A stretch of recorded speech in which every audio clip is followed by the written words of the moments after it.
Di Argentina, kota dengan keamanan yang sangat buruk, setiap rumah dipasangi pagar besi untuk memonitor jaringan anti-maling. Tapi meski begitu, tidak bisa menghentikan pahlawan melakukan kejahatannya. Pahlawan yang satu ini, pahlawan terbaik. Saya tidak pernah melewatkannya selama beberapa tahun. Setelah tidak melihat siapapun di sekitar, dia memutuskan untuk memulai pahlawanan mobil mewah ini. Hanya dengan bola tenis, dengan mudah membuka pintu, dia mulai mencari alat yang berharga. Bahkan kacamata hitam pemiliknya dipakai langsung. Pahlawan itu puas dan siap untuk pergi. Tetapi ternyata semua pintu terkunci, tidak bisa dibuka, mobil tidak mau hidup. Dia mulai menendang jendela mobil, tapi mobilnya sangat kuat. Sesekali orang lewat, saya harus segera berbaring, karena takut ketahuan. Setelah orang yang lewat pergi jauh, pencuri ini mencari alat di kotak peralatan. Temukan kunci Inggris, mulailah membuat lubang. Tetapi kaca itu seperti dinding tembaga dan dinding besi. Bahkan sedikit goresan, tidak tinggal, menghancurkan jendela tidak akan berhasil. Kemudian lepaskan saja pintu mobilnya, namun metode ini tidak hanya gagal, tangannya juga tergores. Kemudian dia menemukan, pintunya diperkuat dengan pelat baja. Dia berjalan kencang dan mengangkat kursi. Karpet robek, ternyata itu sasis, juga dilas sampai mati. Pahlawan panik, keluarkan pistol dari ransel, rencanakan untuk membuka jendela yang pecah. Tapi tidak pernah diharapkan, peluru itu memantul kembali, pukul pemeran utama pria, dia menyeringai kesakitan. Lebih buruk, jendela tidak rusak, pikir pahlawan itu, mobil yang besar sekali, kaca anti peluru. Hanya ingin meminta bantuan, telepon mati. Saat ini seorang wanita berjalan menuju mobil, mulai meletakkan lipstik di kaca. Tetapi wanita itu sepertinya tidak menyadari keberadaan pemeran utama pria. Tidak peduli bagaimana pahlawan itu berteriak, membanting kemudi. Wanita itu tidak pernah melihat ke belakang. Dia pergi begitu saja. Sampai malam, tidak hanya dia tidak bisa melarikan diri, dia juga terluka. Sakit parah, akhirnya dia pingsan secara bertahap. Bangun keesokan harinya, pahlawan itu sudah lapar dan haus. Sekarang dia punya masalah terbesar. Bagaimana tidak punya makanan dan bertahan hidup di dalam mobil. Untuk bertahan hidup, dia hanya bisa menjilat kabut di jendela mobil pada saat ini. Pada saat ini, telepon mobil tiba-tiba berdering. Pemeran utama pria ragu-ragu untuk menekan tombol jawab. Dijawabnya, dia adalah pemilik mobil ini. Dia memberitahu pahlawan itu, mobil ini telah dicuri sebanyak 28 kali. Anda adalah orang yang ke-29. Mobil tersebut telah dimodifikasi secara khusus. Anti peluru dan kedap suara. Belum ada yang bisa keluar hidup-hidup. Dan semua sistem di mobil hanya dapat dikendalikan dari jarak jauh oleh pemiliknya. Ternyata pemiliknya adalah seorang dokter. Kota ini tidak pernah menutup pintunya pada malam hari di masa lalu. Tapi sekarang hukum dan ketertiban menjadi sangat buruk. Dia tidak lagi mempercayai polisi setempat. Dia memutuskan untuk menggunakan cara ini. Hukuman balas dendam bagi pahlawan. Dokter bertanya padanya, jika anak Anda mencuri, apa yang akan kamu lakukan? Pemeran utama pria dengan enggan menjawab, saya tidak tahu. Dokter berkata, jawaban salah. Tutup telepon.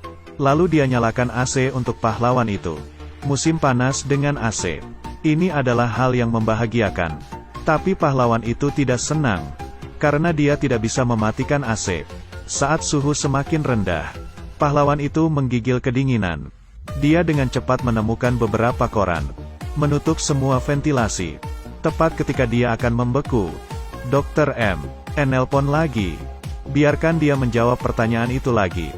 Jawaban yang diberikan oleh pahlawan kali ini adalah, serahkan putranya ke polisi. Jawabannya masih salah. Tidak berhasil menemukan jawaban yang tepat.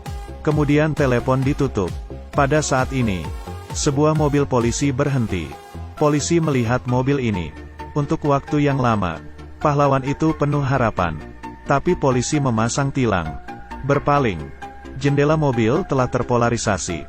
Polisi tidak bisa melihat ke dalam. Waktu berlalu. Di luar jendela sedang hujan. Namun sang pahlawan hanya bisa membuka mulutnya dan menatap air hujan untuk memuaskan dahaganya. Kemudian panggilan datang lagi. Dokter memberitahunya, air gelas di kompartemen belakang.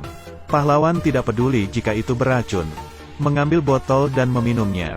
Kedipan mata sampai malam. Pahlawan itu lapar. Lihat pizza yang ada di tangan kurir. memikirkan makanan dan tertidur. Terjebak untuk hari ketiga. Kondisi fisik pemeran utama pria semakin parah. Belum makan makanan dalam 3 hari. Luka juga menjadi meradang. Sekarang dia hanya bisa memberi makan rasa laparnya dengan makan kertas. Minum air kencing. Anda sendiri untuk memenuhi kebutuhan air. Waktu di dalam mobil berlalu dengan lambat. Dia juga belajar menghabiskan waktu. Gambar saja di kursi saat Anda bosan. Atau mainkan stiker pada saat ini. Seorang pahlawan datang ke mobil. Sepertinya dia juga siap untuk memulai aksinya dengan mobil ini. Sang pahlawan menghidupkan kembali harapan. Tapi tekniknya jelas tidak sebagus pemeran utama pria. Tidak hanya tidak membuka jendela, juga ditemukan oleh penduduk sekitar. Diseret ke pinggir jalan untuk dihakimi. Harapan menjadi padam lagi.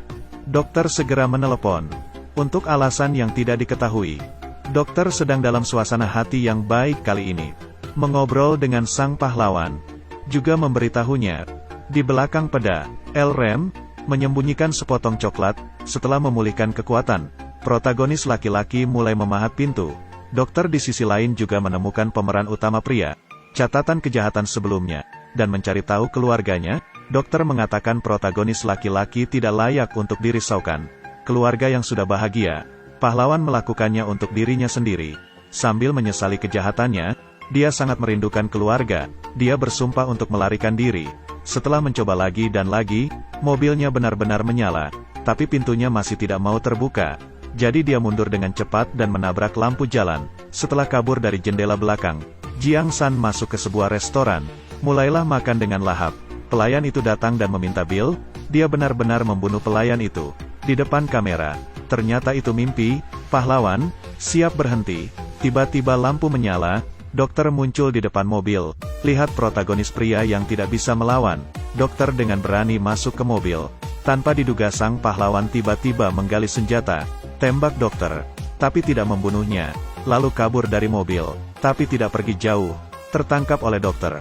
Untungnya seorang polisi lewat, menyaksikan segalanya. Segera berdatangan wartawan dan massa. Setelah negosiator tiba, dokter mengeluh padanya, seberapa haluskah hukum dan ketertiban masyarakat. Dan ahli negosiator memberikan dokter saran, berbicara tentang pengalaman dia sendiri, dan memberitahu dia tidak bisa mengubah apapun setelah kamu membunuh.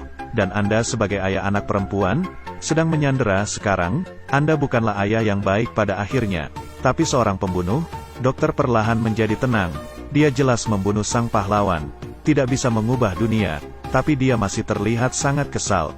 Jadi dia melepaskan pahlawan itu, dan masuk ke mobil sendiri. Setelah hitungan mundur 10 detik, mobil itu meledak. Dia membela keadilan di hatinya. Memberikan hidupnya. Protagonis pria juga akan diberi sanksi oleh hukum. Mungkin di dunia ini, ada lebih banyak sudut gelap. Tapi kita tetap harus percaya. Langit itu adil. Orang jahat akhirnya akan mendapatkan pembalasan.